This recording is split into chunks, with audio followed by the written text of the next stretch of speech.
ধনকাদি ব্রহ্মাদি যত দেবগণ নর সারদাদি দেব ঋষিগণ যম কুবেরাদি দিকপালগণে কবি ও কবির যত আছে ত্রিভুবনে সুগ্রীবে উপকার তুমি করিলে রাম সহ মিলাইয়া রাজপদ দিলে তোমার মন্ত্রণা বিভীষণ মানিল লঙ্কেশ্বরে ভয়ে সবে কম্পমান ছিল সহস্র যোজন উত্তর সূর্য দেব দেখে সুমধুর ফলে বলি দাইলে গ্রাসিতে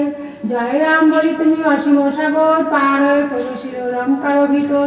যা কিছু কঠিন কাজ আছে কি ভুবনে সুগম করে তুমি সবরাম নামে চিরদারি আছে তুমি শ্রীরামের দ্বারে তব আজ্ঞা বিনা কেহ প্রবেশিত নারে সরল লইল প্রভু আমি যে তোমারই তুমি রক্ষক আর কারে ডরি নিজ তেজে নিজে তুমি করো সংবর হন তোমার হুঙ্কার কাপে ত্রিভুবন ভূত প্রেত পিতার কাছে আসিতে না পারে মহাবীর তব নাম যেই জন সরে লোক নাশ করো আর সর্বপীড়া হর মহাবীর নাম দেবে সর্বনিয়ন্তর সংকটিতে হনুমান উদ্ধার করিবে তোমার চরণে যেবা মন প্রাণ দিবে সর্বোপরি রামচন্দ্র তপস্বী ও রাজা শ্রীরামের হরিগুণে তুমি দিলে সাজা।